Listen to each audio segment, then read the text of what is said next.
eu sou Sereníssima, eu vou mostrar pra vocês 5 teorias bem bizarras sobre Harry Potter, mas que eu acho ótimas. Yes! All witches! Como vocês sabem, o fandom de Harry Potter tem muita teorização, tem muita especulação, tem muita coisa rolando.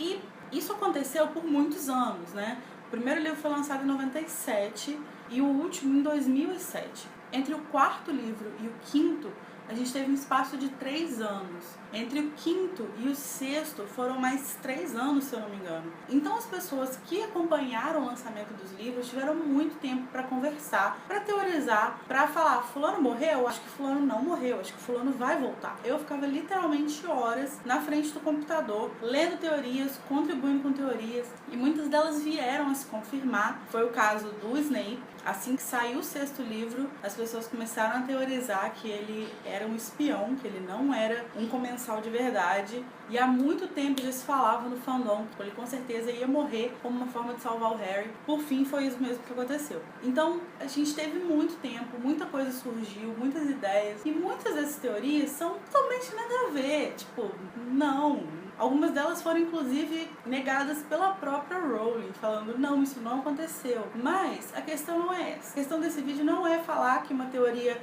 é válida ou não é válida, e sim mostrar para vocês algumas teorias interessantes, que não precisam ser necessariamente parte do canon, mas que podem sim fazer parte de um universo alternativo. Então eu selecionei aqui 5 teorias que, por mais que possam parecer bem bizarras para você, para mim, para todos nós, elas têm alguma base de argumentação, e a pessoa que criou teve um mínimo de seriedade de sentar e falar assim: olha, eu quero falar que o Harry é um trasgo, mas eu vou então provar que ele é um trasgo, e a pessoa consegue reunir evidências de que ele é um trasgo. Essa não é uma das teorias, inclusive, nem sei se isso existe. Então, teoria número 5. Draco Malfoy é um lobisomem. Sim, é isso mesmo que vocês ouviram. Essa teoria surgiu a partir do sexto livro, em que a gente vê que o Draco tira um pouco o foco da vida dele do Harry, que ele meio que vivia em função de atormentar o Harry. E aí no sexto livro ele cria uma história paralela e ele passa a ter os problemas próprios dele. E o que o canon mostrou foi que isso foi devido à tarefa que ele tinha de tramar a morte e executar a morte do Dumbledore. Entretanto, essa teoria diz que, além disso, porque sim, isso era uma realidade, ele também teria como grande causa do estresse dele o fato de que entre os livros 5 e 6 o Voldemort permitiu que o Greyback mordesse ele como forma de punição ao Lucius pela falha dele no Ministério em capturar a profecia. Então dessa premissa a gente vai para 2 coisas. Primeiro, o que refutaria isso seria o fato de que, na verdade, o Draco teria sido transformado em um comensal. Como que a gente vai negar que o Draco é um comensal? Em momento nenhum dos livros, a gente vê a marca negra no Draco. Ele dá a entender, a gente quase vê, mas em momento nenhum a gente vê de fato. Nos filmes eles mudaram isso, eles mostraram, mas isso não acontece nos livros. Quem é a primeira pessoa a apontar que o Draco é um comensal? É o Harry. E a Hermione é uma pessoa que vira e fala: não, Harry, não é. E, em geral, as opiniões conflitantes do Harry e da Hermione acabam pendendo na realidade para Hermione. Normalmente é ela que está certa. E, portanto, ela não acha que o Draco é um comensal, então é mais provável que ele não seja do que ele seja. No sexto livro, quando rola a treta na Torre de Astronomia, existe uma barreira para que somente quem tem a marca negra passe por ela. Essa barreira é feita assim que o Draco passa, eles fecham a barreira, e quando eles estão saindo, eles abrem antes dele passar. Ou seja, provavelmente o Draco não conseguiria passar nela porque ele não tem a marca negra. E outra coisa é que o Voldemort, ele não sai distribuindo marca negra igual tatuagem temporária no carnaval. A tradição dele é encarar a marca negra como um presente. Um comensal receber a marca negra significa que ele adentrou o círculo mais íntimo dos servos de Voldemort.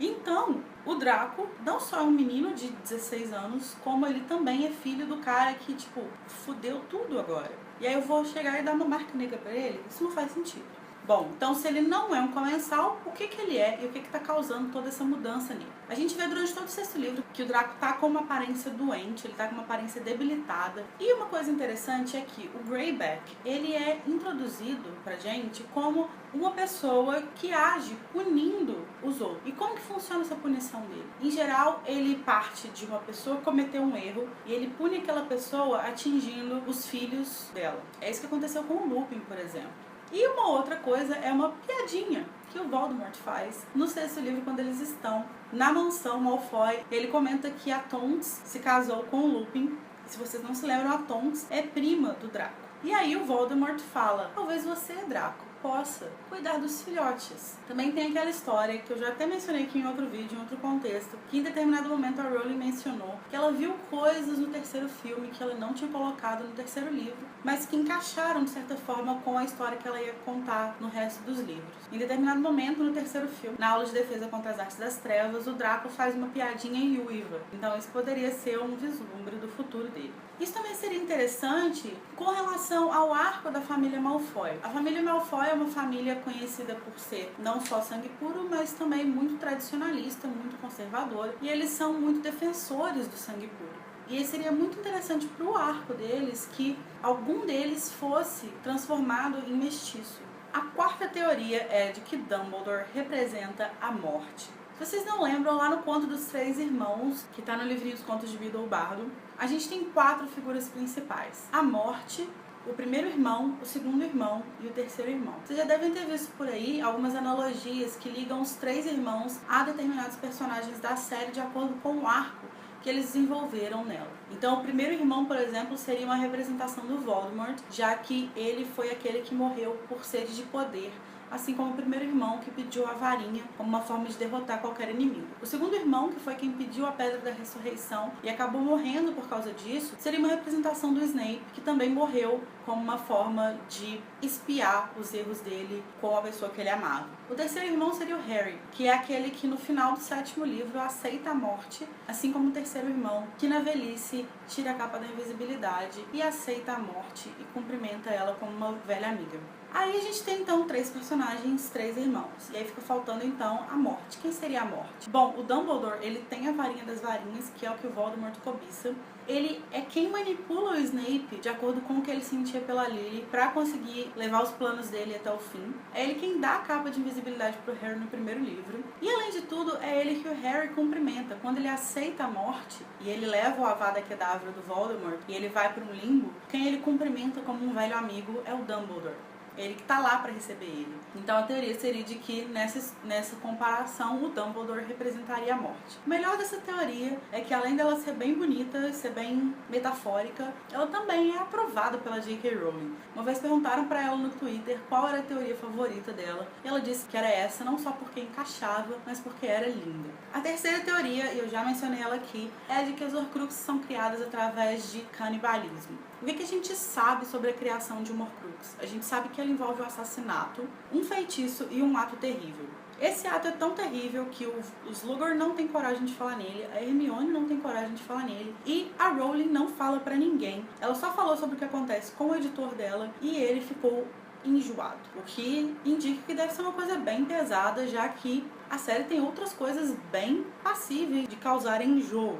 Mas ele ficou mal justamente com essa. Então a teoria é de que para criar uma Horcrux você precisa consumir a carne e o sangue da vítima que você escolheu. O canibalismo ele é associado há muitos séculos com o ganho de força e com a ideia de que a partir do momento que você consome a carne de uma pessoa, você absorve os poderes dela, absorve as forças que ela tem. E um dos princípios da Horcrux é a necromancia, que é uma forma de você ganhar algum tipo de poder através da morte. Então ali na criação de uma Horcrux você garante uma certa imortalidade através da manipulação da morte. A necromancia, um dos atos finais dela que a gente poderia dizer seria o canibalismo. E já que a criação de uma Horcrux é um ato extremo, por que não partir para o ato extremo da necromancia? Eu pessoalmente acho bem possível que envolva algo parecido. Talvez não consumir a carne, mas consumir pelo menos o sangue, mas alguma coisa nesse nível de bizarrice. A segunda teoria é de que Ron Weasley é ninguém mais ninguém menos do que Albus Dumbledore viajando no tempo. Eu sei, pois é, parece muito sem noção, é um pouco sem noção, mas é muito legal. Essa teoria, a gente precisa lembrar que ela é de 2004. Ela não chegou a ver o lançamento do 6º nem do 7º livro. E embora esses 2 livros tenham servido para tirá-la do cânon, com certeza, eles também fornecem algumas evidências, algumas passagens que podem ser usadas na argumentação para um universo alternativo. Então ela nasce de uma teoria que teve força durante o início do fandom, de que a partida de xadrez de bruxo conteria uma prévia, um vislumbre de tudo que aconteceria no resto da saga. E nessa partida de xadrez bruxo, que acontece no primeiro livro, o Ron, ele não só joga como cavaleiro, que é a peça que representa ele na história, como também joga como rei, que é a peça representada pelo Dumbledore. A gente também tem o fato de que várias coisas são apresentadas na série em momentos iniciais e retomadas de forma mais complexa ou mais impactante no futuro. Por exemplo, a poção Polissuco aparece no segundo livro de uma forma bem rápida, eles só vão lá tentar descobrir um negócio que no fundo nem é verdade, eles gastam um monte de coisa à toa. E depois isso volta no quarto livro, quando ela é um elemento chave para entender como que o Barty Crouch Jr. se passou por Moody.